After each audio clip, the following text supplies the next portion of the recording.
Muy buenas noches con todos nuestros participantes que se encuentran conectados en nuestra plataforma Zoom de Anda.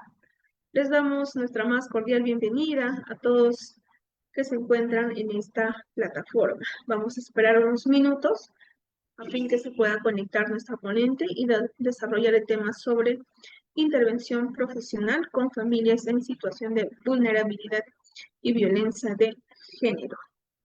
El tema de hoy es parte del diplomado que venimos ejecutando a la fecha, el tema sobre trabajo social con poblaciones vulnerables. Quien nos acompaña también en esta sesión, estimados participantes, es la magíster Joyce Ordóñez Gómez. Bien, ya se está conectando nuestra ponente. Le voy a brindarle todos los accesos para que pueda dar inicio a la clase de hoy.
Muy buenas noches, estimada licenciada Joyce.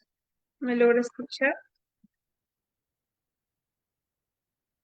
Sí, buenas noches. Muy buenas, muy buenas noches, estimada licenciada. Nuevamente le damos nuestra más cordial bienvenida a nuestra institución ANDA.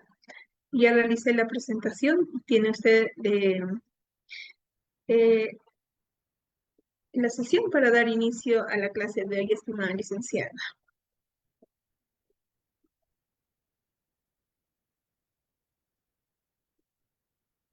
Bien, está bien, bueno, muchas gracias. Em, sí, me avisan, por favor, para iniciar. Sí, ya puede iniciar, licenciada.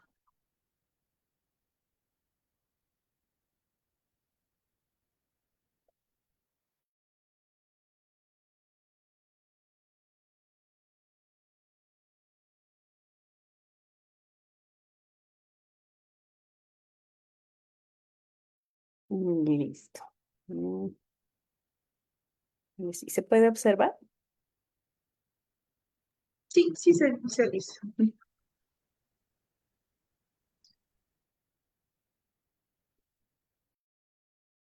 Bien, entonces vamos a iniciar. Bueno, primero, buenas noches. Disculpen un poco por la demora. Bueno, vamos a iniciar con este curso.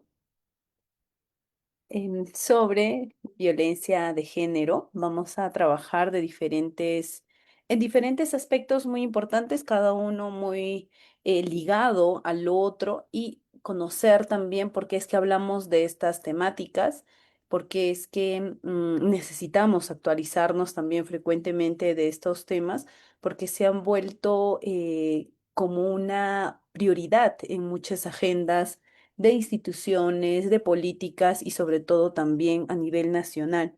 Cuando hablamos de violencia es comprender que si bien es un problema social que ha abierto, digamos, diferentes espacios profesionales para los profesionales, valga la redundancia, de las ciencias sociales, del trabajo social, también es la muestra de todo lo que nos falta todavía avanzar en en nuestro país, ¿no?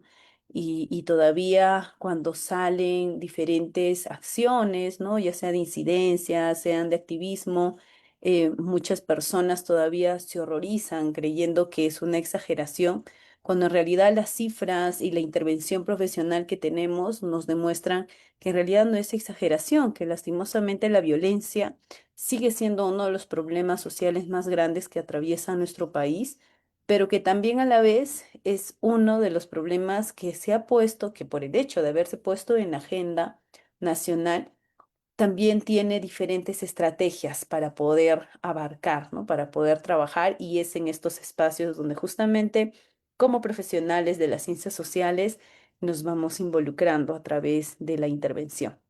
Entonces, para iniciar, vamos a buscar, digamos, concatenar diferentes temáticas con la finalidad de ir aclarando, de ir conociendo también y ver sobre todo la importancia en la profesión del trabajo social, ¿no? Vamos a iniciar con el tema de las brechas de género. Es algo que durante todo este tiempo que he estado realizando, digamos, actividades con asociaciones, con organizaciones sociales de base, no comprenden que cuando hablamos de género, hablamos de las diferencias que hay, ¿no? Hablamos todavía de estas desigualdades que tenemos, y muchos piensan que estas desigualdades están presentes en zonas rurales y en las zonas urbanas no figura, ¿no? Pero vamos a ir viendo que no solamente en el Perú, ¿no? Porque eso es algo que también se comparte a nivel de todo el mundo en realidad, es que todavía tenemos desigualdades en diferentes aspectos, ¿no? Y cuando hablamos de brechas de género, hablamos de 5 brechas tan grandes que vamos a ir viéndolo con respecto a a la presencia, digamos, de cada una de estas en las diferentes dimensiones, ¿no? Primero, recordar que para que haya brechas, tiene que haber una desigualdad, ¿no? Es así que, digamos, no todos, digamos, las problemáticas o no todas las necesidades o demandas de la población son respondidas, digamos, en su totalidad. Y es así que se generan ciertas desigualdades, ¿no? Estas desigualdades son la muestra, ¿no? O ese reflejo de esta discriminación estructural contra alguna determinada población, ¿no? En este caso, cuando hablamos del género, vamos a ir enfocando, digamos, en estas diferencias con respecto a los varones y a las mujeres. Y como profesionales de las ciencias sociales, esta discriminación estructural nos permite comprender a qué hablamos o a qué nos referimos cuando hablamos de esta estructural, ¿no? De esta estructura, ¿no?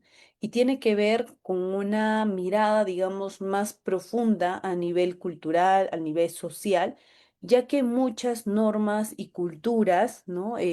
Ya sean institucionales también, porque recordemos que hay muchas instituciones que todavía tienen unas prácticas, digamos, un tanto discriminatorias, ¿no? O tal vez la presencia de un género mayor que el otro, ¿no? Entonces, estas normas y estas culturas institucionales refuerzan, ¿no? La situación de inferioridad o de subordinación de las mujeres.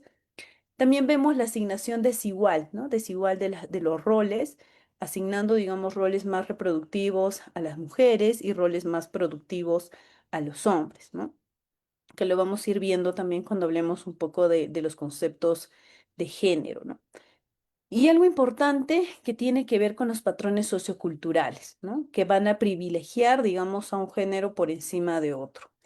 Estos patrones socioculturales, para poder explicar sobre todo las comunidades o la población en la que con los que nosotros intervenimos, no es explicar y decirles, bueno, hay patrones socioculturales que son así y así, ¿no? Sino más bien ver cómo las formas, ¿no? Durante tanto tiempo se iba creyendo que eran naturales, que eran normales, ¿no? Como por ejemplo el hecho de que las mujeres no se involucren en política, o el hecho de que las mujeres solamente se dediquen al cuidado de los hijos o atender a los adultos mayores, ¿no? Entonces son estos patrones socioculturales que se vuelven, digamos, una práctica compartida por un colectivo de personas, digamos, amplio, y se van transmitiendo de generación en generación. Llega un punto en el que creemos que no, que es normal y que es parte de la cultura, pese a que todavía se vulneran ciertos derechos, ¿no? Todas estas situaciones de causas, ¿no? Va a generar también a la vez problemas, efectos que van a venir con la vulneración del derecho a una vida libre de violencia, que según si ahondamos, digamos, un poco más en el tema de los antecedentes legales, ¿no? Por decirlo así, en nuestro país, a través del CEDAW se empiezan a reconocer, por ejemplo, este derecho, ¿no? Este derecho que no estaba reconocido así como tal, pero sí se entiende que debido a toda esta problemática, debido a todos estos indicadores, digamos, de violencia tan frecuente, se empieza a especificar este derecho, ¿no? Que todas las personas tenemos un derecho a vivir libres de violencia, ¿no? También está la vulneración de los derechos sexuales y reproductivos, ¿no? Esta libertad que se tiene de poder escoger de la pareja, de poder escoger en qué momento iniciar la vida sexual, ¿no? Entonces ese es un derecho que lastimosamente muchas veces están siendo limitados, o incluso el derecho a la información propiamente, ¿no? La vulneración al derecho al acceso y participación de las mujeres en espacios de toma de decisión, que también vamos a ir viéndolo, y la vulneración de los derechos económicos y sociales. Entonces, como vemos acá, esta, esta discriminación estructural va a generar vulneración. Y algo con lo que nosotros trabajamos como profesionales del trabajo social es garantizar el ejercicio de los derechos. Entonces vamos viendo que aquí tenemos mucho vínculo con respecto al trabajo preventivo, al trabajo de atención de casos de violencia. Entonces, cuando hablamos de brechas de género, es necesario identificar que existen 5 grandes brechas, ¿no? Brechas que, como les comentaba, no solamente es en nuestro país, estas son brechas que se comparten a nivel mundial, que tiene que ver con las brechas en educación, las brechas en salud, las brechas en participación política, en violencia y en el trabajo, ¿no? O laborales. Cuando hablamos del tema de salud, hablamos de estas situaciones, digamos, que generan mayor vulnerabilidad o por lo general se va a restringir, digamos, uno de los derechos que se tiene, que es el de la vida, ¿no? Derecho a la vida. En el tema de la salud, felizmente, ¿no? Uno de los grandes avances en el tema de salud en respuesta a esta brecha es justamente la disminución de la mortalidad materna, ¿no? Seguramente muchos colegas deben saber que en años anteriores estas situaciones de la mortalidad materna se veía con mayor frecuencia, ¿no?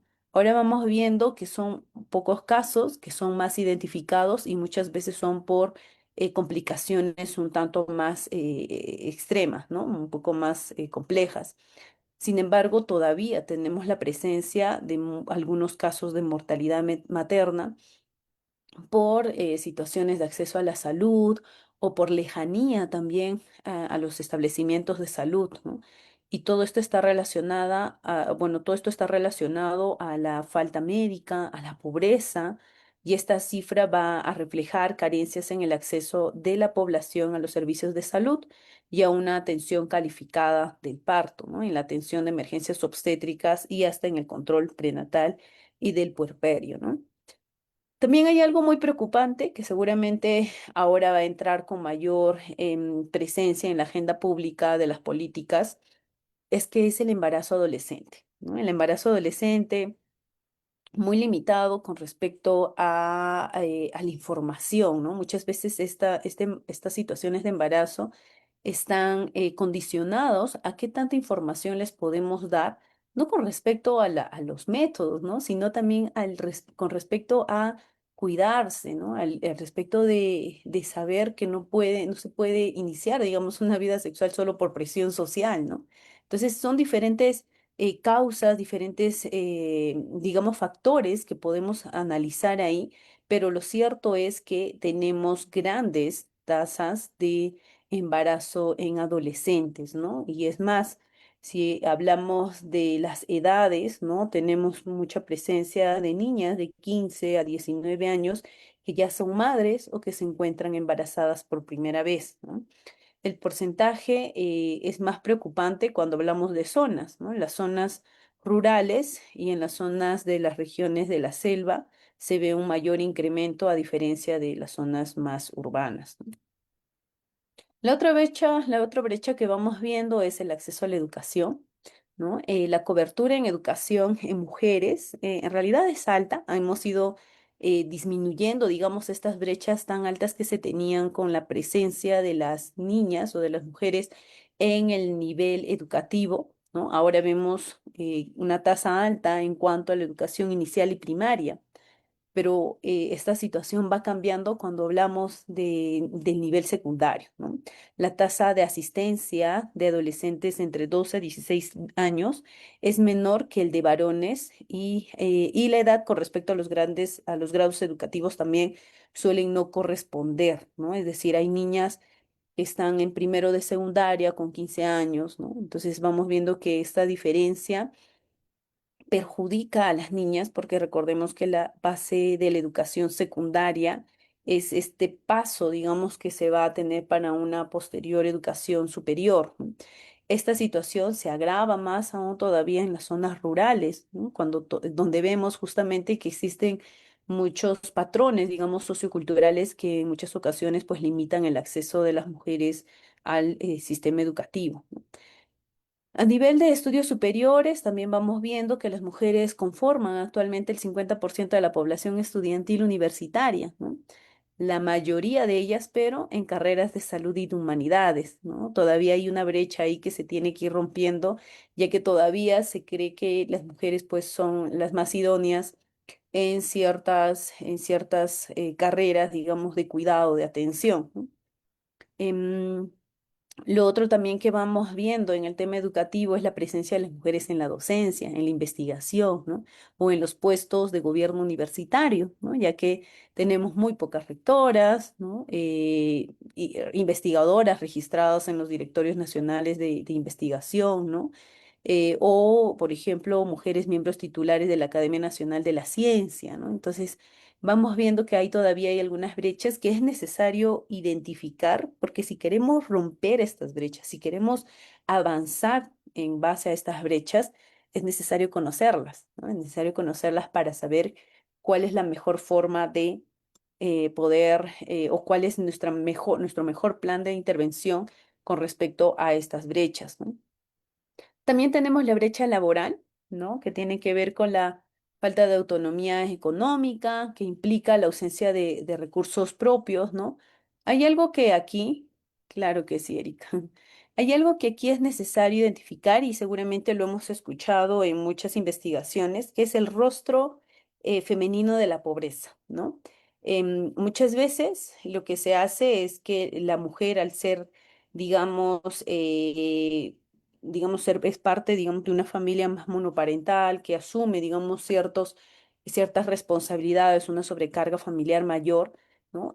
Va a tener diferentes, digamos, va a tener mayores factores de riesgo frente a una persona o frente a una mujer que tiene una familia, que tiene una pareja, que pueden ir dividiéndose los gastos, ¿no? Entonces, este es un escenario, ¿no? Pero también tenemos otro escenario en la que también mujeres son limitadas a poder trabajar, ¿no? Con esta idea de que el hombre productivo es quien va a proveer directamente a la familia, ¿no? O también tenemos lo que sucede en muchos espacios, que es el trabajo del cuidado, ¿no? No se valoriza, digamos, el tema del trabajo en el cuidado de la familia, en las tareas del hogar, no se ve ello. Y por eso es que ahora escuchamos incluso que los varones ganan más que las mujeres por hacer el mismo trabajo. Y algo importante que hay que recordar eso, porque sí sucede que hay muchas personas que, digamos, cuestionan esta mirada, porque dicen, ¿cómo es que una mujer, pues, si es, digamos, gerenta, le van a pagar menos que al varón por ser que también tiene el mismo cargo?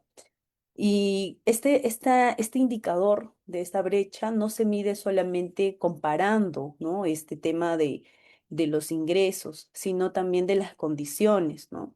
Porque es que hablamos que hay mujeres que, digamos, tienen estas brechas o que están siendo, digamos, vulneradas, es porque encontramos mayor presencia de mujeres en trabajos informales, ¿no? O en el autoempleo, ¿no? O mujeres que, digamos, no gozan de beneficios laborales, ¿no?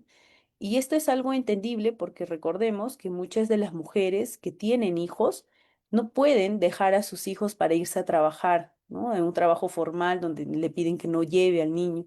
Entonces lo que ellos o lo que ellas atinan a hacer es pues justamente generarse un autoempleo, ¿no?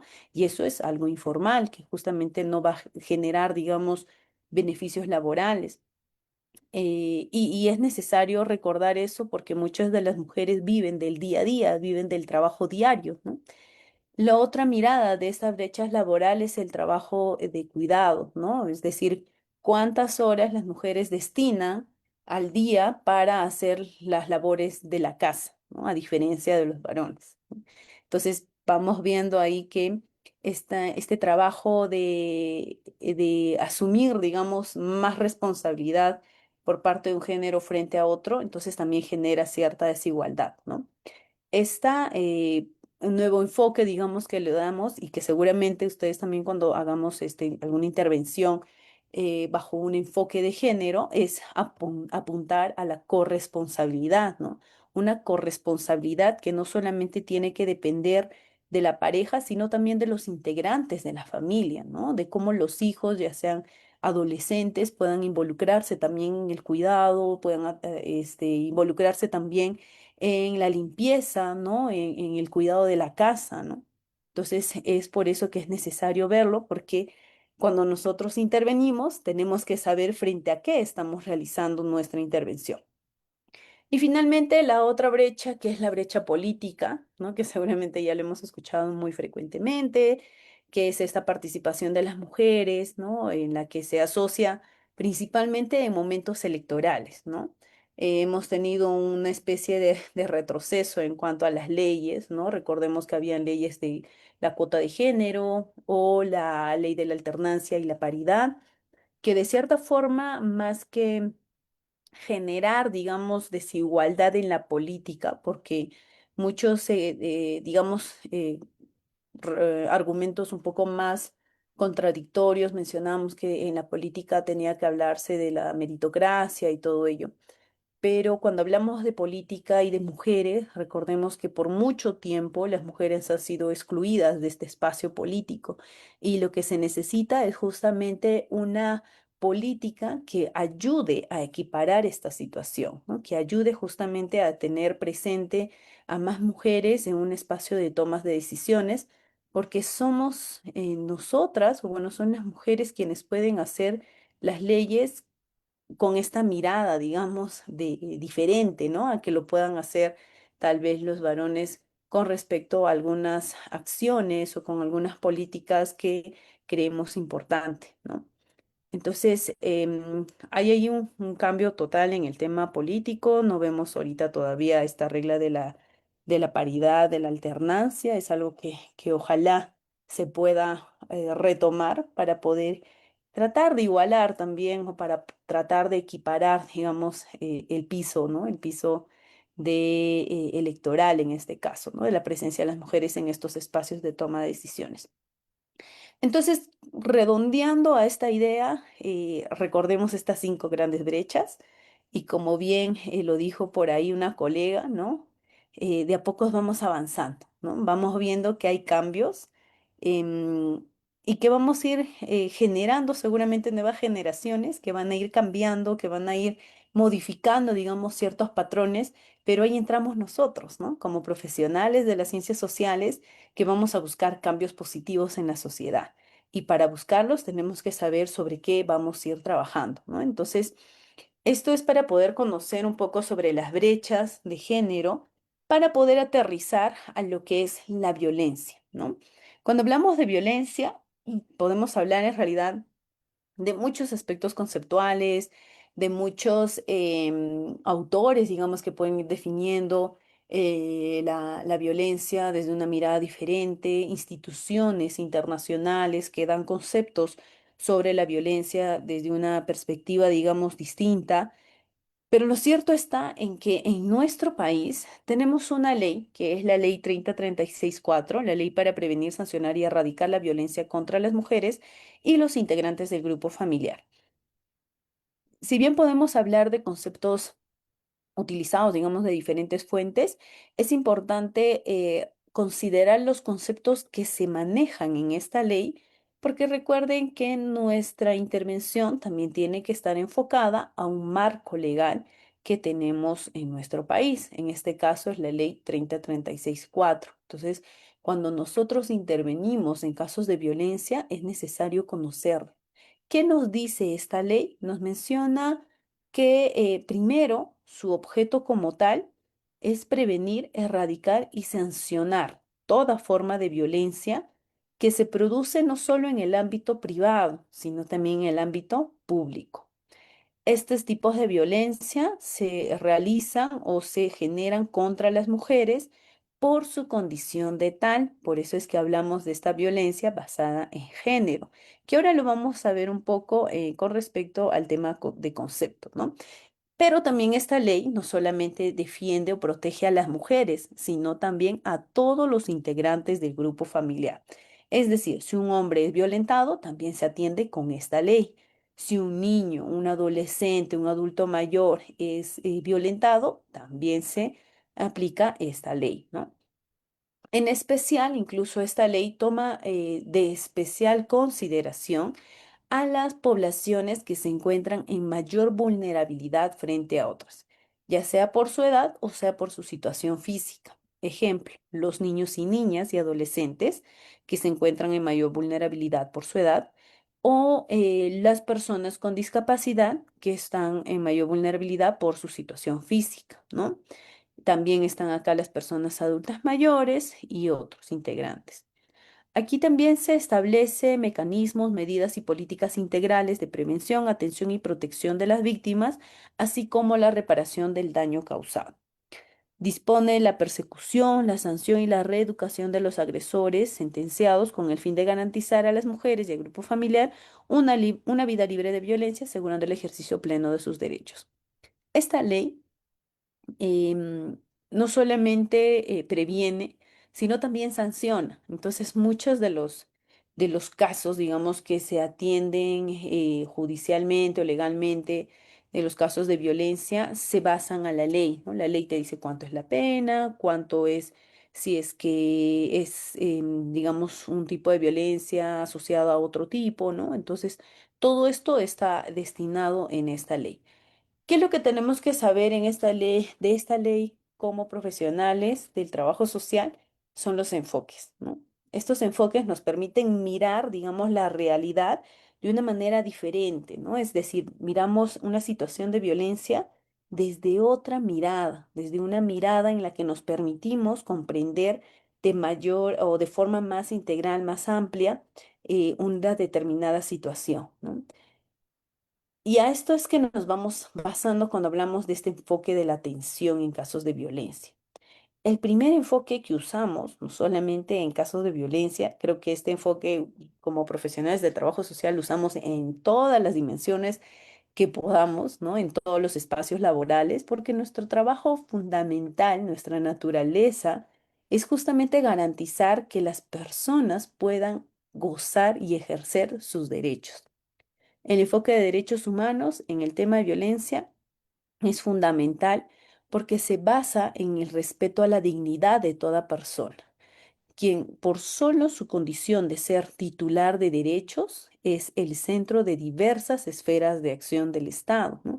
El Estado tiene muchas intervenciones, muchas políticas públicas, ¿no? Estrategias de políticas, pero todo centrado a que las personas puedan ejercer y puedan gozar sus derechos. Este enfoque parte del principio de que las mujeres tienen los mismos derechos y las mismas obligaciones que los hombres y que no es admisible bajo ninguna diferenciación, por más objetivo, por más razonable que parezca, la diferencia de derechos, ¿no? Es decir, que tanto las mujeres como los varones tienen los mismos derechos. Asimismo, implica reconocer el carácter universal e interdependiente de sus derechos, no solamente los derechos políticos, sociales, ¿no? Sino los derechos civiles, económicos, judiciales, de justicia, de paz, culturales, de solidaridad. Entonces son estas diferentes dimensiones, estas diferentes generaciones de los derechos que también se van reconociendo con este enfoque. El enfoque de género es básico cuando hablamos del tema de violencia, es uno de los principales enfoques que nos ayudan a comprender justamente por qué hablamos de violencia basada en género, ¿no? El enfoque de género es una forma de mirar la realidad, identificando los roles y las tareas que realizan tanto los hombres como las mujeres en una sociedad y también nos ayuda a comprender que estos roles no son iguales, sino son asimétricos, son inequitativos, ¿no? Y estas relaciones asimétricas o relaciones de poder, ¿no? O inequidad son producidas justamente a través de estos roles y de estas tareas que se les van asignando, ¿no? Este enfoque también nos permite reconocer que existen estas relaciones asimétricas entre hombres y mujeres construidas en función a las diferencias sexuales. Y justamente este es el origen de la violencia hacia las mujeres, cuando se rompe alguno de estos roles o cuando se cambia, digamos, de un tipo de rol y se ejerce violencia por ello, ¿no?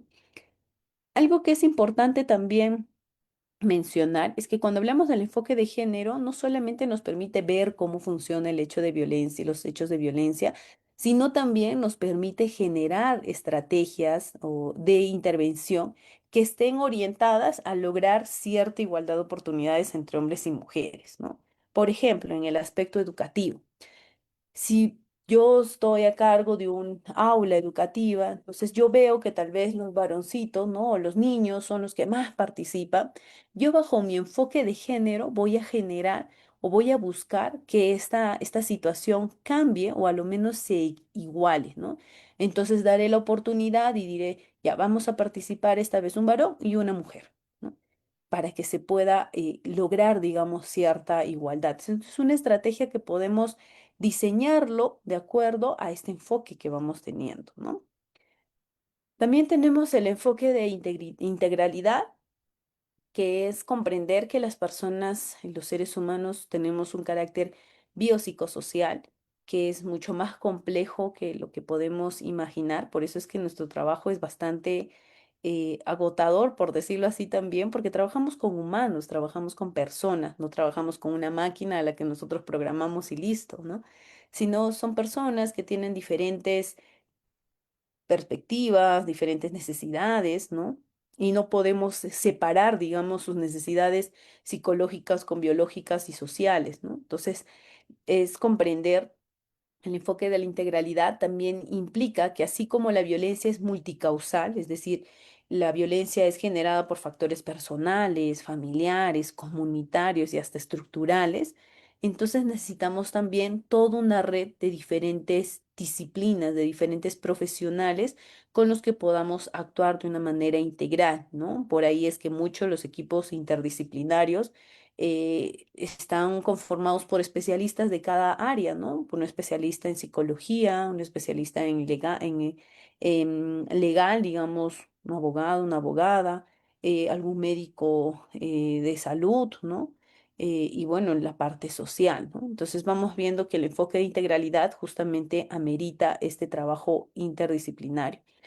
El enfoque intercultural justamente tiene que ver con estas prácticas o estos patrones socioculturales que hablamos, pero también este enfoque nos permite ver y reconocer que todavía existen prácticas culturales que buscan un bien común, ¿no? Que buscan la tolerancia, buscan el respeto hacia la otra persona, y es importante identificar esas prácticas para poder promoverlos, ¿no? Pero también este enfoque nos permite comprender que también, así como existen buenas prácticas, también existen prácticas culturales que todavía vulneran derechos, ¿no? Por ejemplo, los matrimonios infantiles, ¿no? Entonces, este enfoque nos permite identificar esas prácticas y limitarlos, porque ninguna práctica puede estar por encima de los derechos de una persona, ¿no? El enfoque de riesgo es este enfoque que está orientado a reducir las posibilidades de riesgo de las víctimas de sufrir algún otro daño grave, ya sea una tentativa de feminicidio o hasta llegar al feminicidio. Con este enfoque se facilita una acción profesional preventiva, efectiva y oportuna mediante la valoración, categorización y gestión de riesgo. Es como adelantarnos, ¿no? Predecir que un nuevo hecho de violencia podría pasar y necesitamos detenerlo, ¿no? Y todo esto se hace a través de herramientas que están establecidas en un protocolo de atención. ¿Qué es lo que nos habla entonces la ley 3036-4? Nos mencionaba un poco sobre el tema de los enfoques, su objetivo, pero también tiene principios, ¿no? Principios que se pueden identificar como el principio de igualdad y no discriminación, el principio del interés superior del niño, que tiene que ver con la atención a los niños, niñas, adolescentes, ¿no? Enfatizado más en su bienestar y en su protección de ellos. El principio de la debida diligencia, el principio de intervención inmediata y oportuna, ¿no? La ley 3036-4 te menciona que la intervención de la policía y de los operadores de justicia debe ser oportuno, ¿no? Sin dilación por razones procedimentales o formales, ¿no? Y que se pueda disponer de las medidas de protección de atender efectivamente a las víctimas.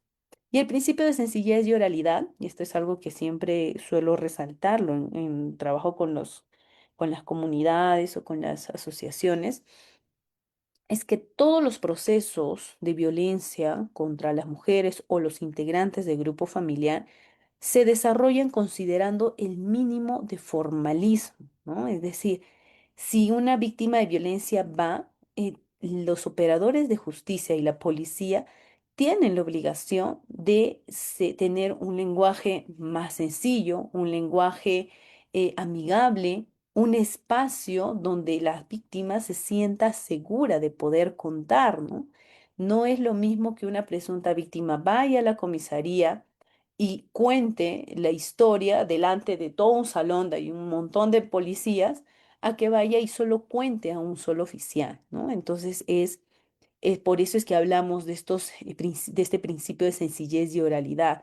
Incluso también se recomienda que los oficiales, ¿no? Los policías puedan mencionar sus nombres, ¿no? Puedan mencionar sus nombres, puedan presentarse con la finalidad de poder brindar, digamos, mayor espacios, digamos, amigables y seguros a las presuntas víctimas, ¿no? Entonces, esos son algunos de los cambios que tiene la ley que me parece importante resaltarlo y también compartirlo con la población, porque a veces muchos desconocen de estos aspectos, ¿no? Ahora sí, vamos a hablar, acá está. Primero, antes de pasarnos esto, vamos a ir aquí. Antes de pasar a los servicios que tiene el Estado, vamos a hablar sobre la violencia, ¿no?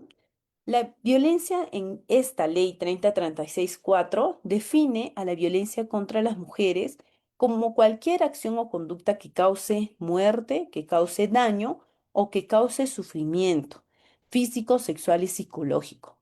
Pero acá hay algo importante que siempre tenemos que recordar si trabajamos en casos de violencia basado en género, que es por su condición de tal. Es decir, un ejemplo, ¿no? Si digamos a una mujer que está caminando en la calle, viene una moto y la arrancha el celular y les roba.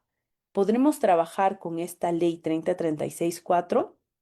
Según esta definición de la violencia, no, porque este sí es un delito, ¿no? Pero es robo, no es basado en su género, no es porque es mujer, ¿no?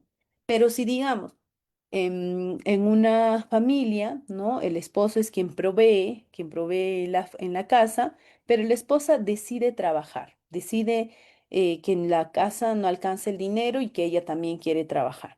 Empieza a trabajar y el hombre viene y la agrede por eso, por trabajar, por romper, digamos, este rol. Ahí sí hablamos por su condición de tal, porque no le permite hacer algo que es un derecho, ¿no? Sino que más bien la limitan justamente por esta creencia, ¿no? De estos roles, digamos, marcados tanto para mujeres y varones, ¿no?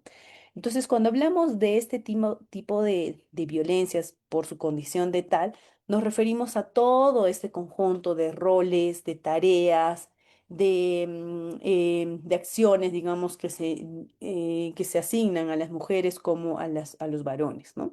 Entonces, por eso es que hablamos de esta definición y de identificar también, y esto cómo lo identificamos justamente a base de este enfoque de género que lo hemos estado viendo. Importante también lo que nos menciona la ley es que la violencia no solamente lleva dentro de una familia, sino también puede pasar en espacios públicos, ¿no? Si hay en una familia, puede ser que el agresor comparta o también haya compartido el mismo domicilio, ¿no? Una expareja o la pareja actual, un enamorado también que está dentro de esta categoría o también algún tipo de violencia que tenga lugar en la comunidad, ¿no? Por ejemplo, los casos de acoso, de violaciones, de tortura, de trata de personas, prostitución forzada, secuestro, acoso sexual en lugares de trabajo o en lugares educativos, ¿no? O en establecimientos de salud. Todos estos también son, digamos, atendidos con esta ley 3036-4. Por su lado, bueno, la ley como tal nos menciona que los casos de violencia contra las mujeres por su condición de tal em, son los casos que se realizan en el contexto de la violencia de género, entendida como una manifestación de discriminación, ¿no? Que inhibe gravemente la capacidad de las mujeres de gozar de derechos y libertades en igualdad. Se manifiesta a través de relaciones de dominio, de control, de ejercicio de poder, de sometimiento y subordinación, en el caso de la violencia contra las mujeres. Cuando hablamos de casos de violencia contra los integrantes del grupo familiar, ya hablamos de otras condiciones más, ¿no? Sí es cualquier acción u omisión identificada como violencia física, psicológica, sexual o económica, pero que se realiza en un contexto de una relación de responsabilidad, de confianza o de poder, ¿no? De parte de un integrante frente a otro integrante de la familia, ¿no? Es decir, si hay un caso de violencia contra un niño o una niña, digamos es ejercido por un tío o por una mamá o por el papá, estamos hablando de una agresión en un marco, en el contexto, digamos, de responsabilidad, ¿no? Por ejemplo, por ahí, si un niño no es matriculado en clases, ¿no? No es matriculado en clases, es la responsabilidad de los cuidadores es matricularlo, es cumplir con su derecho a la educación, ¿no? Entonces, estamos en un contexto de responsabilidad. Y como ya lo comentaba, también esta ley tiene una especial consideración a los niños, niñas y adolescentes, a los adultos mayores y a las personas con discapacidad. La ley también reconoce a cuatro tipos de violencia: la violencia física, que tiene que ver con cualquier daño ocasionado al cuerpo, ¿no? Y que pueda afectar a la salud, pero también acabamos viendo los casos de negligencia. Muchas veces se cree que violencia física es solo golpear a la otra persona, ¿no? Pero, por ejemplo, cuando yo decido, digamos, no cumplir con una obligación, ¿no? Como por decir, un niño se cae del techo y en vez de llevarlo al hospital, yo decido tenerlo en casa, curarle con hierbitas por ahí, a ver si se sana, ¿no? Estoy cayendo en una situación de negligencia y esto va a generar una condición o un daño físico a lo largo o a corto o a largo plazo al niño o a la niña, ¿no? Entonces también estamos hablando de violencia física porque va a generar un daño físico sin importar el tiempo que se requiera para su recuperación.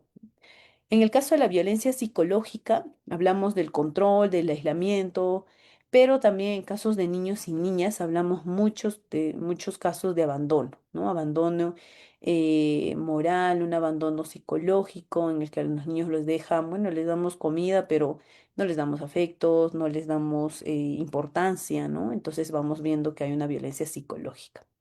La violencia sexual. Algo importante es que tiene que ver con la palabra consentimiento, ¿no? Son cualquier acción de naturaleza sexual que se comete contra una persona sin su consentimiento, ¿no? Es decir, la mujer, digamos, puede aceptar una relación, pero pasando un tiempo ya no, y entonces ya no tiene ese consentimiento y se puede caer en este tipo de violencia sexual, justamente porque el consentimiento puede cambiar, ¿no?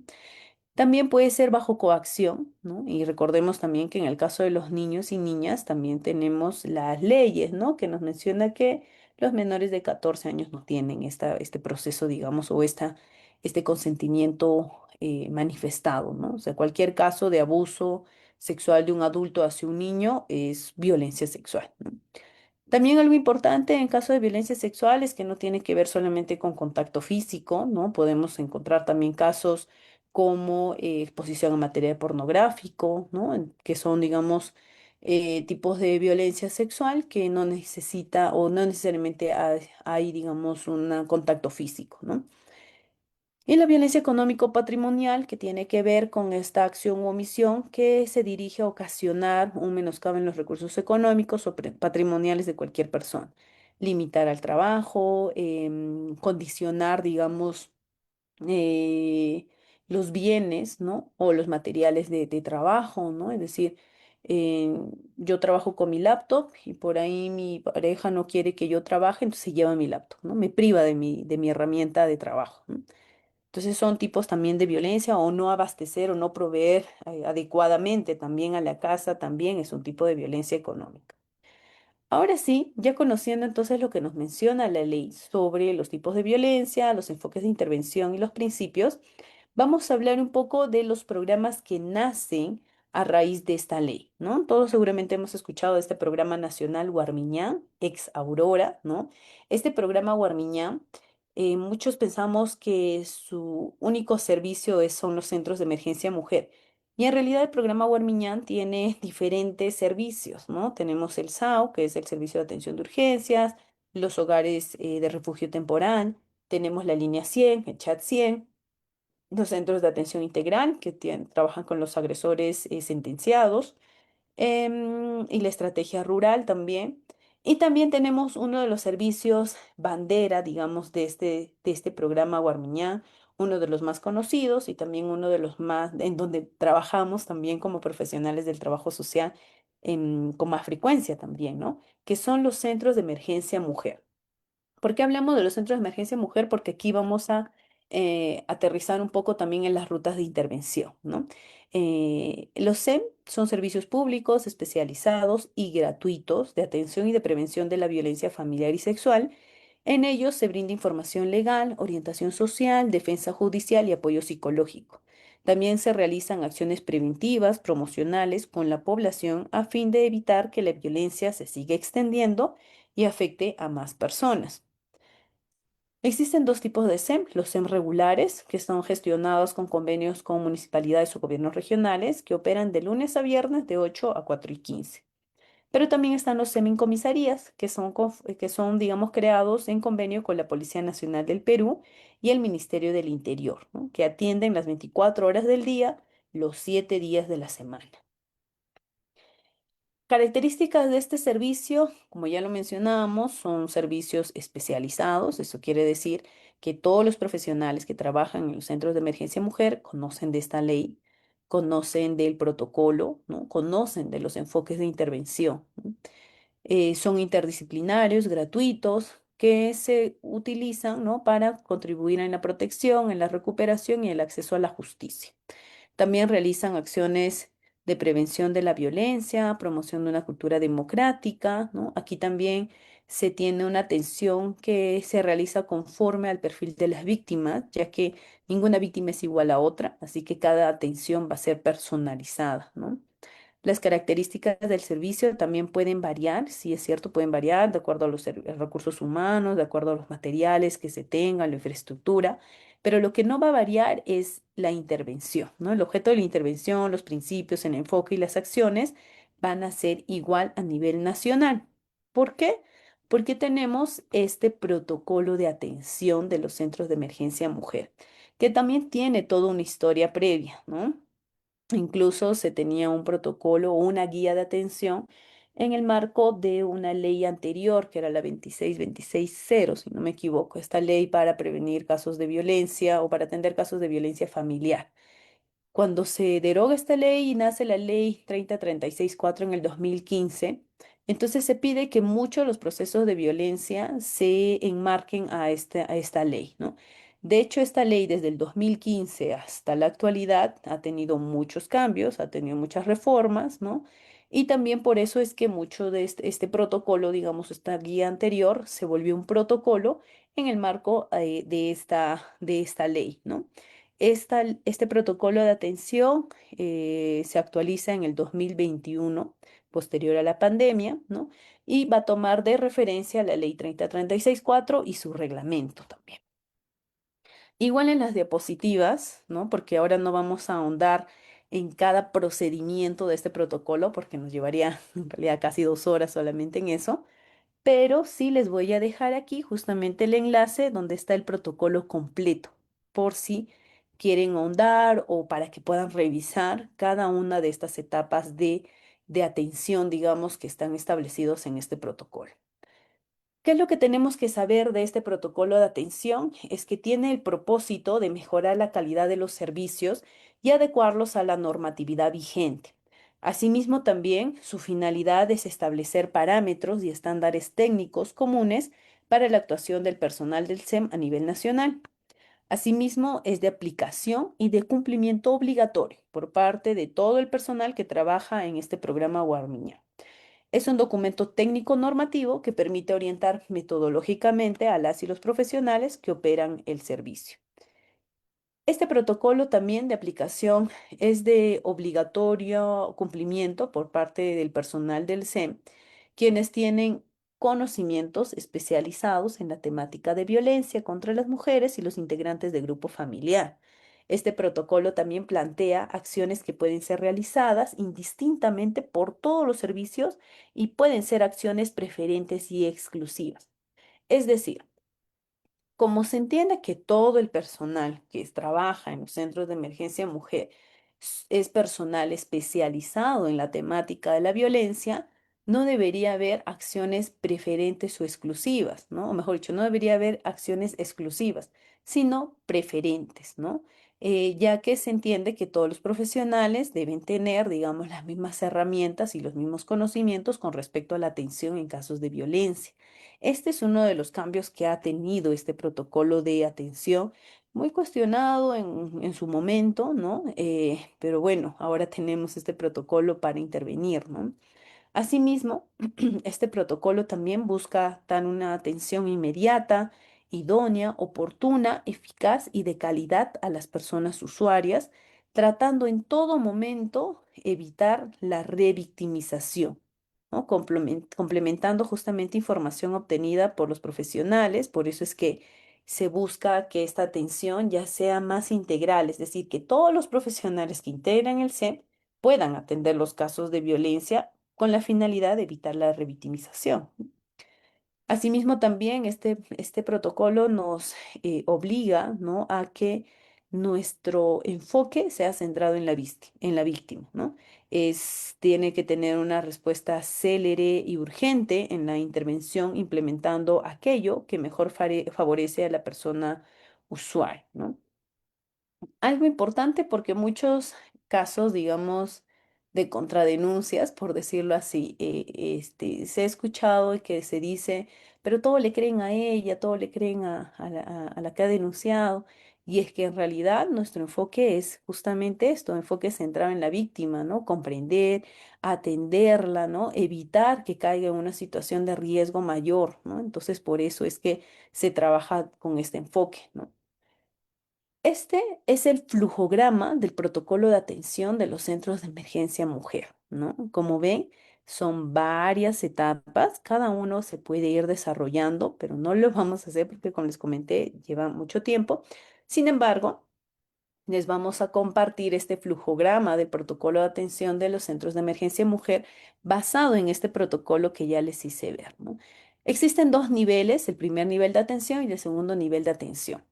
En este primer nivel de atención se inicia con las formas de ingreso, ¿no? Podemos encontrar casos en las que se ingresa con una demanda espontánea, con una detención del servicio del SEM. Recordemos que el SEM también tiene actividades preventivas promocionales, ¿no? También la detección en actividades, justamente en este tipo de actividades preventivas. Cuando hay una notificación por un tercero, un agente comunitario, una entidad pública o privada, a través también de la línea 100 y el chat 100, o también pueden ser casos derivados por la policía, el Ministerio Público, el Poder Judicial, o derivados también por otros servicios que son parte también del programa Guarmiñán, ¿no? Como el SAU, el CAI, la estrategia rural y los hogares de refugio temporal también pueden derivar, digamos, los casos. Cuando pasa esta primera forma de ingreso, lo que se hace es ingresar a admisión. Admisión es quien identifica si esta situación, si este caso que estamos atendiendo es un caso que se debe atender en el SEM o no. Es decir, está enmarcado este concepto de violencia que vimos en la ley 3036-4 o no, o corresponde a otro servicio, ¿no? Entonces acá se identifica la violencia, se determina la prioridad o la urgencia de la atención y se registra los datos. Aquí puede haber dos escenarios, si una víctima está en crisis o si una víctima no está en crisis. ¿Qué te dice el protocolo? Si la víctima está en crisis, preferentemente quien actúa es el profesional de psicología, ya que es quien mejor maneja, digamos, estas herramientas, ¿no? De manejos psicoemocionales, ¿no?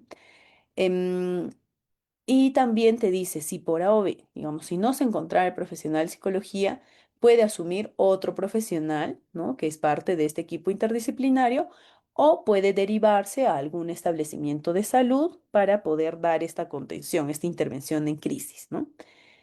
Ahora, ¿qué pasaría si no? Si no está en crisis, la víctima está calmada, ¿no? Empezamos con una primera entrevista donde participa todo el equipo interdisciplinario. Se hace la evaluación de riesgo bajo este enfoque de riesgo que hablábamos en los enfoques de intervención. Hablamos de las estrategias de afronte, ¿no? Las estrategias ay, un minutito, por favor.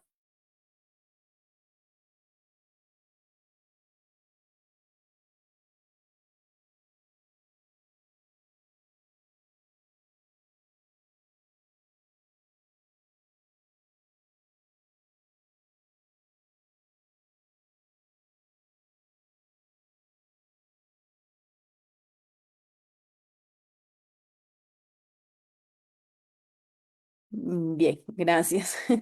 Bueno, entonces, como les iba comentando, hablamos de esta primera entrevista que lo hace el equipo interdisciplinario, la evaluación de riesgo bajo este enfoque, ¿no? En la que se va evaluando diferentes aspectos para poder ver si esta víctima puede ser, digamos, eh, víctima de una posible agresión mayor, no es una tentativa de feminicidio o hasta un feminicidio, ¿no?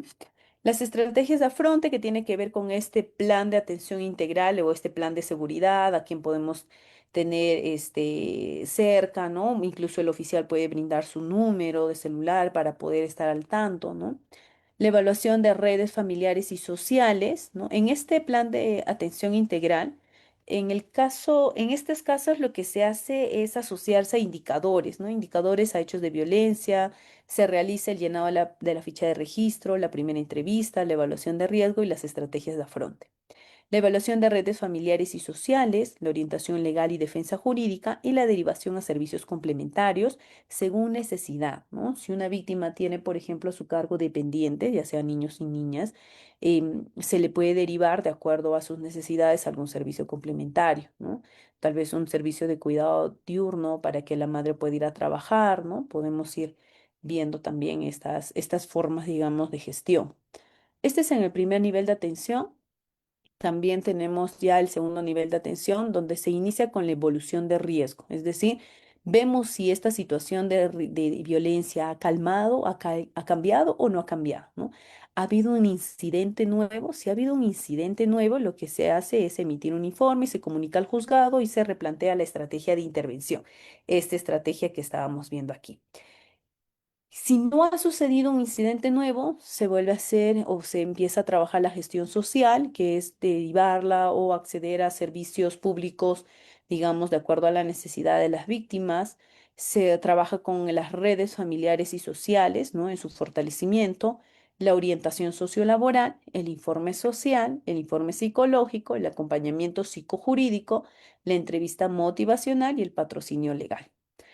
Una persona usuaria que ya se encuentra insertada en los servicios de protección, de recuperación y de acceso a la justicia en su localidad Cuando ya ha logrado esto, recién podamos dar el fin, digamos, a esta atención de este caso, ¿no? Entonces, como vemos, es todo un proceso, digamos, de atención, ¿no? Por eso es que hablamos de esta intervención interdisciplinaria, de seguimiento y también de evaluación, ¿no? En la que van a estar presentes todos los profesionales de este equipo de trabajo. Aquí también hablamos de esta articulación con servicios que puede tener también el programa Guarmiñán, ¿no? Por ahí estrategias o lineamientos, o estrategias sobre todo de, no sé, de empoderamiento de las mujeres o de empoderamiento económico o de autonomía económica, ¿no? Que también se puede ir gestionando para su acceso correspondiente, ¿no? Entonces, dicho de otra forma, esta es la estructura del protocolo. El protocolo tiene aspectos generales, disposiciones para la atención, el primer nivel de atención, el segundo nivel de atención y finalmente el seguimiento y evaluación, ¿no? ¿Qué es lo que vamos a ir viendo ahorita? Son las disposiciones para la atención, ya que el abordaje tiene que ser interdisciplinario, que como les comenté, ya no hay una propia, digamos, una intervención exclusiva, ¿no? Excepto en el segundo nivel de atención, que ahí sí vamos viendo los informes sociales, ¿no? En la evolución de riesgos, algunos aspectos que tienen más énfasis en algún profesional frente a otro, ¿no? La idea de esta mirada interdisciplinaria es que cada uno de los servicios pueda responder de manera integral a las necesidades de las usuarias o de los usuarios desde los enfoques y principios que se le permitan o que le permitan interpretar, analizar y actuar a favor de de las personas usuarias, ¿no? Hay algunas disposiciones para la atención, ya que vemos que, como ya les comentaba, la ley también te menciona que hay atención diferenciada en algunos casos, ¿no? Por ejemplo, en casos de niños, niñas, adolescentes, en personas adultas mayores, personas con discapacidad, también en los migrantes internos y externos, personas LGTBI, pueblos indígenas y población afroperuana, personas dependientes y o víctimas indirectas en las que se detectan factores de riesgo por parte de la persona usuaria, personas desaparecidas en situación de vulnerabilidad. Y también hay condiciones que favorecen el trato con la persona usuaria del servicio, ¿no? Por ejemplo, acoger sus necesidades, entregar información oportuna, facilitar la expresión de las personas usuarias, valorar las capacidades de la persona usuaria, respetar su privacidad, ¿no? No revictimizar, por ejemplo. Estas son las acciones del primer nivel, del segundo nivel, que ya lo hemos visto en el flujograma, y finalmente el objetivo de cada uno de estos niveles. En el primer nivel de atención está orientada a la protección inmediata, ¿no? Su objetivo es obtener información suficiente, relevante y fiable para estimar el riesgo de violencia en el que se encuentra la persona usuaria y sus dependientes, ¿no? También busca facilitar un espacio para la expresión de emociones y análisis integral de cada una de las situaciones de estas personas, ¿no? En un segundo nivel de atención, ya lo que se hace es orientarse a la sanción, ¿no? Su objetivo es movilizar los recursos internos y externos para contribuir con el acceso a la justicia. Y se analiza también la evolución de riesgo, asimismo se realiza el seguimiento del plan de atención y su rediseño. Entonces, estas son las acciones que se hacen en el primer nivel, que ya lo hemos visto en el flujograma. En el segundo nivel, igual forma, ¿no? Que tiene que ver ya con medir, digamos, la evolución de riesgo y y completar, digamos, algunas acciones importantes para el egreso, digamos, de este caso, ¿no? Entonces, esto tiene que ver con las acciones o con la ruta de atención en casos de violencia. El otro tema que vamos a ir viendo, como han visto, son diferentes temas que vamos a ir, digamos, considerando según la temática también proporcionada para el curso. Y es que ahora vamos a entrar un poco al tema de nuestra intervención con poblaciones vulnerables, ¿no? Y si bien hablamos de niños, niñas, adolescentes y de mujeres, ya lo hemos hablado todo en esta primera parte, digamos, del PPT, en la que ya hemos hablado en casos de mujeres, en casos de niños, niñas, adolescentes, ¿no? Que se manejan en torno a esta ley 30364. Cuando hablamos también de otra población mayormente vulnerable, es la población con la diversidad sexual, ¿no? Y aquí vamos a ir entrando un poco a la parte conceptual, ¿no? que es comprender algunos conceptos, ¿no? Conceptos importantes que de hecho ya lo hemos visto en las primeras diapositivas, como el tema de género, los roles, las tareas, ¿no? Pero lo cierto es que estos conceptos nos permiten analizar las desigualdades, ¿no? Nos permiten evitar interpretaciones, ¿no? Y promover intervenciones profesionales que se basen en los derechos humanos, en el respeto y en la no discriminación. Por eso es que para el trabajo social, el manejo preciso de estos conceptos nos va a permitir contar, digamos, con una competencia profesional indispensable que tiene que ver con la intervención igualitaria, ¿no? Con una atención, digamos, que nos permita diferenciar también a estas poblaciones, digamos, que están en mayor vulnerabilidad frente a otras, ¿no? Y también comprender que existen diferentes experiencias de vida, ya sean factores biológicos, psicológicos, culturales y sociales, que van a determinar muchas veces los actos de discriminación. Entonces, por eso es que es necesario conocer un poco sobre estos aspectos. Cuando hablamos del sexo, y de hecho seguramente casi todos conocemos, porque es algo que ya hemos ido en nuestra formación profesional, hemos ido aprendiendo, ¿no? Es parte también de los cursos de género y de igualdad que llevamos en nuestra formación profesional. Cuando hablamos de sexo, se hace referencia a todo lo que son características biológicas y fisiológicas que tradicionalmente pues se utilizan para clasificar a las personas como mujer o como varón, ¿no? Estas características incluyen aspectos anatómicos, cromosómicos, hormonales y hasta reproductivos. Cuando hablamos del tema de género, ¿no? El género como tal es una construcción social, entonces no es que el género sea mujer, ¿no? Sino que cuando hablamos de género es la construcción social como tal, ¿no? Esta construcción social, cultural, histórica, que va a establecer normas, expectativas, roles, comportamientos y atributos considerados, digamos, apropiados a las personas según el sexo que se les asignó al nacer. A diferencia del sexo, el género no es una característica biológica, sino un conjunto de significados que la sociedad va a ir atribuyendo, ¿no? Algo importante desde del tema de género, y es que algo que siempre vamos resaltando cuando trabajamos este concepto como tal de género, es que depende del tiempo y del espacio, ¿no? Es así que no es lo mismo esta construcción sociocultural en el Perú que, no sé, en los Países Bajos, ¿no?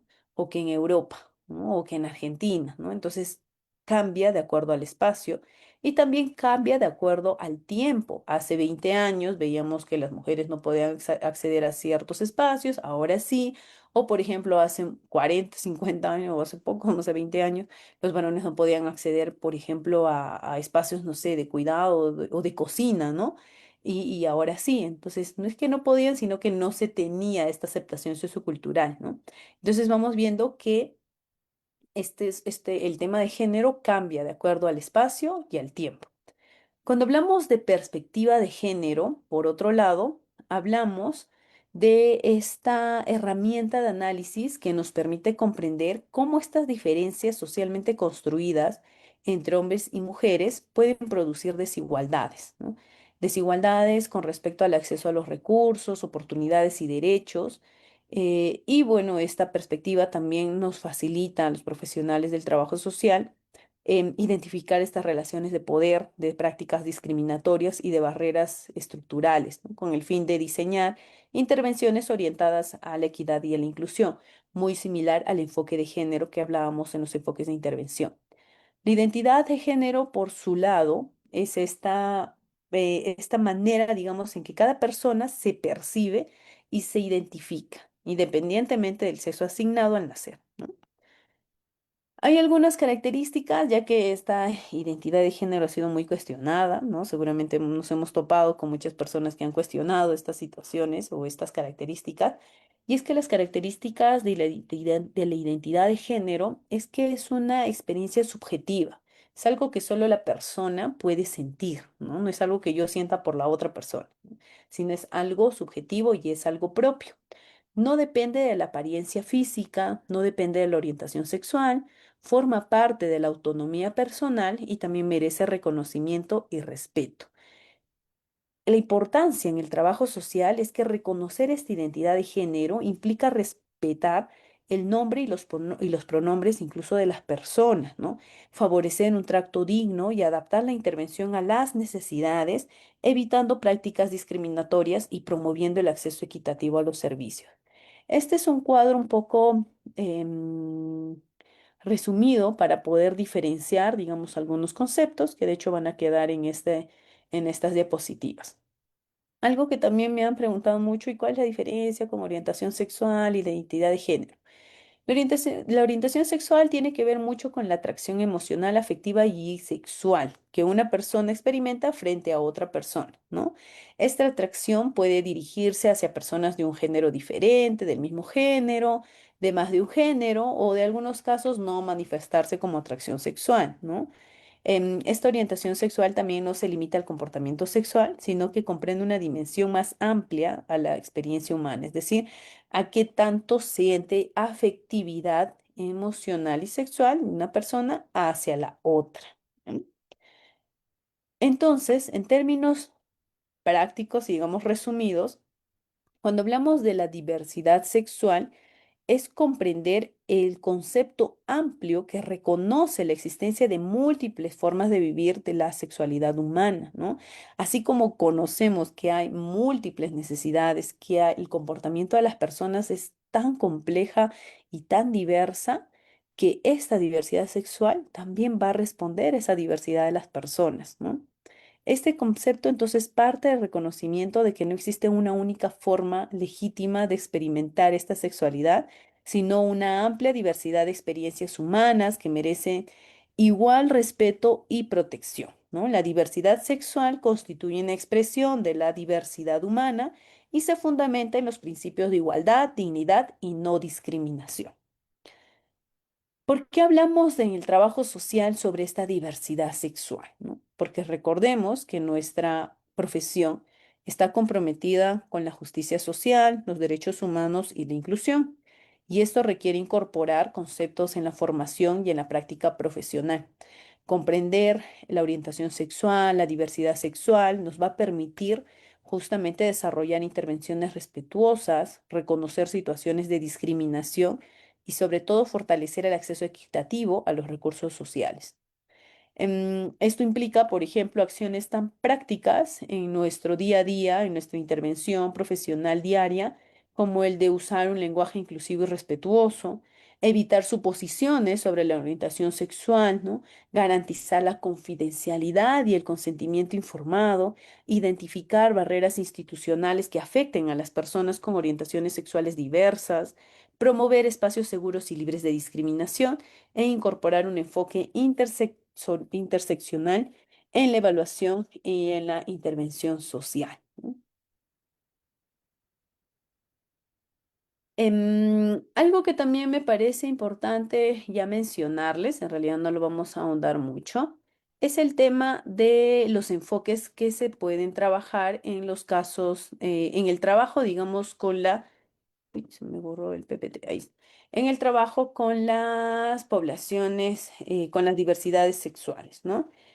Podemos acá también hacer la respuesta a los enfoques de derechos humanos, ¿no? Para poder identificar la vulnerabilidad de derechos, el enfoque de género, para analizar cómo influyen los estereotipos y las normas sociales en la exclusión, el enfoque de la diversidad, para reconocer y valorar la pluralidad de las identidades, el enfoque interseccional, el enfoque afirmativo y el enfoque ecológico sistémico para comprender la influencia de la familia, el entorno laboral, las instituciones y la comunidad en general. Y también el enfoque a la justicia, ¿no? A la justicia social, que nos va a permitir promover cambios estructurales que reduzcan las barreras de acceso y favorezcan también la inclusión. Estos enfoques son utilizados en el trabajo también con poblaciones vulnerables y también en el trabajo con las diversidades sexuales. Ahora bien, ya para culminar, ¿no? Como les comentaba, es un curso bastante amplio. Vamos a trabajar con respecto a las familias en situación de crisis. Algo importante que hay que recordar es que las familias en situación de riesgo es diferente a las familias en situación de crisis, ¿no?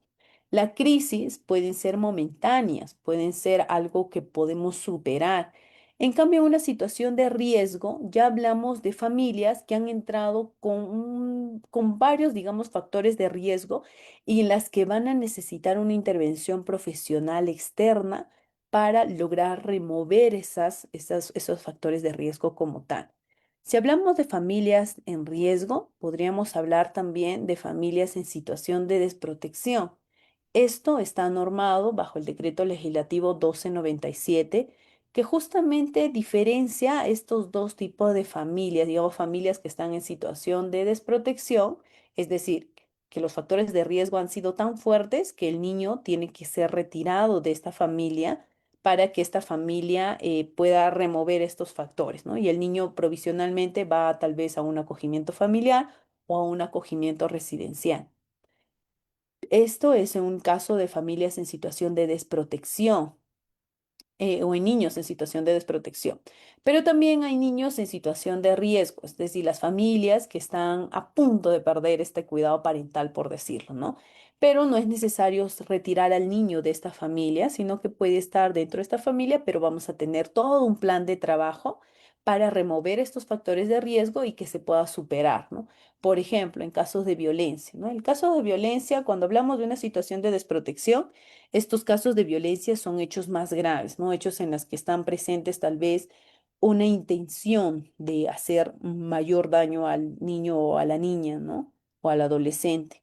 En cambio, en una situación de riesgo, no quiere decir que no haya vulneración de derechos, sí lo hay, pero la violencia es menor que en una situación de desprotección. Es decir, la mamá sí golpea al niño, pero ella menciona que es porque a ella le enseñaron así, ¿no? Porque ella no sabe otra forma de corregir.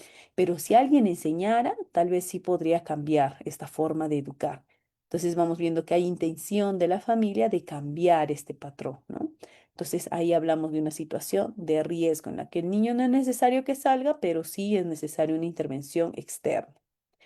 Por otro lado, vamos viendo estas familias en situación de crisis, que tiene que ver con las familias que afrontan, digamos, una determinada situación, que es algo que tiene que ver con algunas técnicas de intervención profesional del trabajo social, como por ejemplo la consejería familiar, la mediación familiar o hasta las terapias familiares, ¿no? En la que también hay profesionales del trabajo social que se van especializando para atender a estas familias en situación de crisis.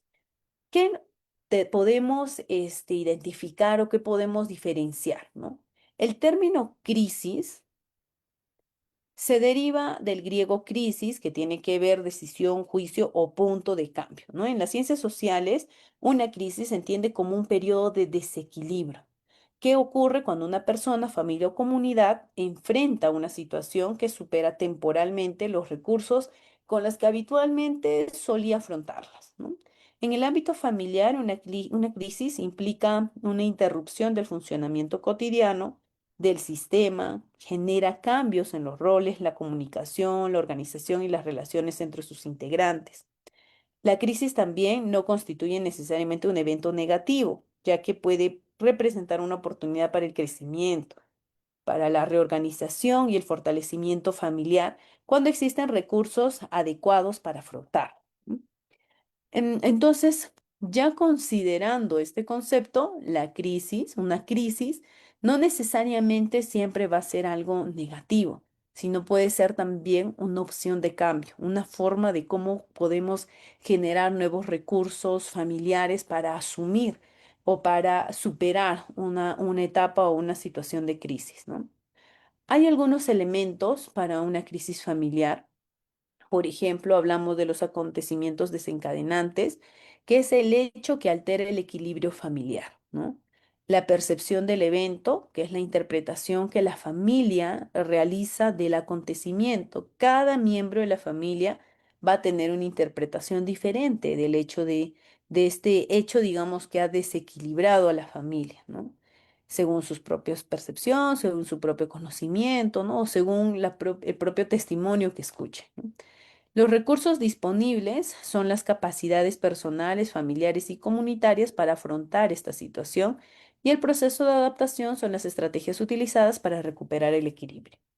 La interacción de estos elementos va a determinar si la familia logra superar la crisis o si esta crisis va a evolucionar hacia un proceso de mayor vulnerabilidad que lo puede convertir en una familia en situación de riesgo, ¿no? Entonces, es necesario identificar cuáles son las características de la crisis familiar.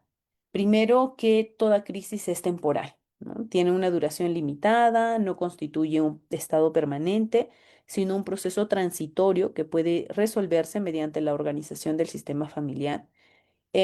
También que es un desequilibrio, ¿no? Durante la crisis se altera el funcionamiento habitual de las familias, las rutinas, las normas, los roles, las formas de comunicación pueden verse modificados, generando incertidumbre y hasta tensión. Hay cambios en los roles familiares, es frecuente que algunos miembros asuman nuevas responsabilidades, modifiquen las funciones que desempeñaban.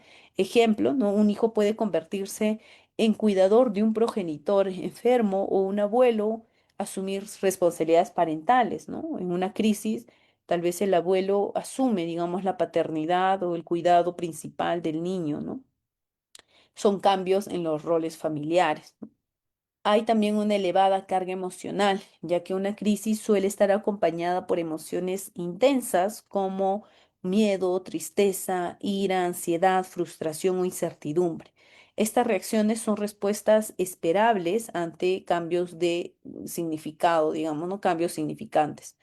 La necesidad de adaptación, ya que la familia debe reorganizar sus recursos y sus estrategias para responder a la nueva realidad. La capacidad de adaptación dependerá de sus fortalezas internas y del apoyo disponible en su entorno. Y también hay un potencial de cambio. Aunque generan malestar, las crisis también pueden convertirse en oportunidades para fortalecer la comunicación, redefinir roles y desarrollar nuevas habilidades para afrontar futuras dificultades, ¿no? Es un potencial de cambio también muchas veces las crisis. Ahora sí, vamos a ir entrando entonces a cuáles son estos factores de riesgo y los factores protectores, ¿no? Cuando hablamos de factores de riesgo, hablamos de estas condiciones individuales, familiares o sociales que van a aumentar la posibilidad de que una crisis tenga consecuencias negativas o que dificulte la capacidad de afrontamiento. La acumulación de estos factores de riesgo incrementa la vulnerabilidad de la familia y puede dificultar la resolución de la crisis, ¿no?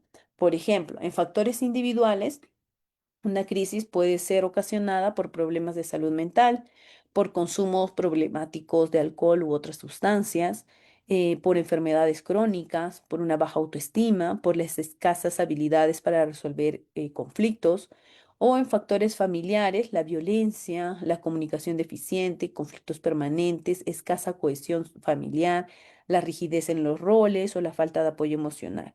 Y en factores sociales podemos encontrar la pobreza, exclusión social, desempleo, discriminación, el débil acceso a servicios y la ausencia de redes comunitarias. Asimismo, también podemos ver los factores protectores, que ya tiene que ver con los recursos que favorecen la adaptación familiar y reducen los factores negativos, ¿no? De las situaciones de crisis. Acá podemos encontrar recursos personales como la autoestima, la flexibilidad, la inteligencia emocional, capacidad para resolver problemas, las estrategias de afrontamiento, o también podemos fortalecer recursos familiares como la comunicación, la cohesión, relaciones afectivas, la organización, la distribución equitativa de responsabilidades y también la capacidad de negociación.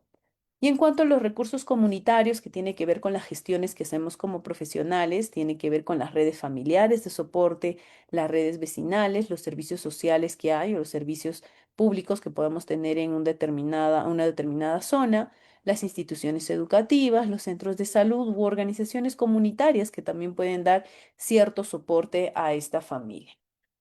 Desde la profesión del trabajo social, entonces, comprender las crisis familiares exige una mirada integral, ya que se considera tanto las características del acontecimiento como los recursos y el contexto en el que se desenvuelve la familia. Es por eso que para el profesional del trabajo social se debe evitar enfoques centrados exclusivamente en el problema, ¿no? Sino más bien nosotros tenemos que promover intervenciones que estén orientadas más al fortalecimiento de capacidades, ¿no? Al tema del empoderamiento, la autonomía, movilizar sus redes de apoyo y de la restitución de derechos. Por eso es fundamental realizar un diagnóstico adecuado, un buen diagnóstico, ¿no? Un buen diagnóstico familiar que identifique estos factores de riesgo, estos factores protectores de cada familia, ¿no?